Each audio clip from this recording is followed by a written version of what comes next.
Called for the withdrawal of a letter officially declaring the Kpandai parliamentary seat vacant following a High Court ruling ordering a rerun of the constituency's election. The development comes after Parliament on Monday, December 8, 2025, formally notified the Electoral Commission of the vacancy. Reacting to the notification on Tuesday, the Minority Chief Whip, Frank Anodompre, described the letter as out of place and unfortunate, arguing that it violates the rule of law. Let's go live to Parliament, where our correspondent, Ni Ayikwe Okan, is standing by. Ayikwe, many thanks for joining us. A very busy day in Parliament, I must say.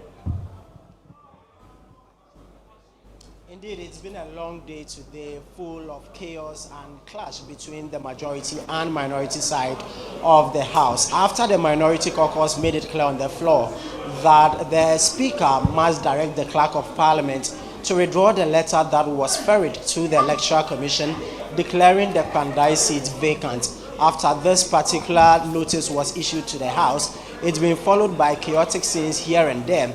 Attempts by the First Deputy Speaker, Bernard Ahiafo, as well as the Speaker himself, Alban Bagbin, to ensure calm or peace is restored on the floor have proven unsuccessful, to the extent that once the minority side decided to call for an adjournment of the House, the majority side decided to continue with business of the House. I have been joined by one of the members of Parliament from the minority side, MP for Ota, for Vincent Ekwasifwa, to speak to him briefly on what happened today on the floor.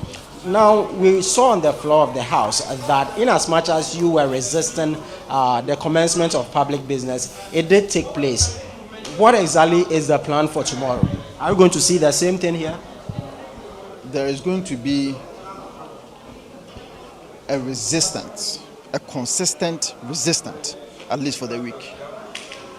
And we are going to do so within the confinement of the law.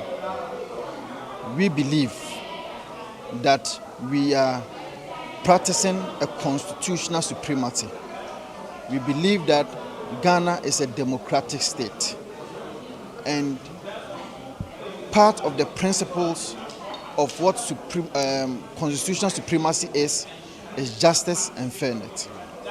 It is my belief that the Speaker of Parliament on the 27th of November, when he ruled that there is an automatic 7 days that is supposed to be used as, if you like, a stay of execution per the rules of court.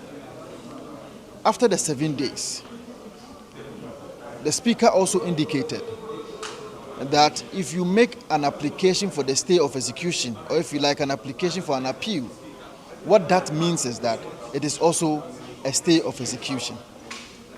It beats our imagination to have the Speaker of Parliament to direct the Clerk of Parliament, for the Clerk of Parliament to write to the Electoral Commission, which is at variance to the Speaker of Parliament's own earlier ruling on the floor of Parliament.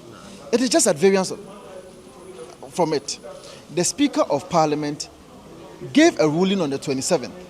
How will the Speaker of Parliament now direct the clerk to now write to the EC that the EC should conduct election within the 30 days? So we are sending the signal that for us on the minority side, we are going to ensure a sustained resistance, at least for the next 1 week or 2 weeks, to drum home our concerns.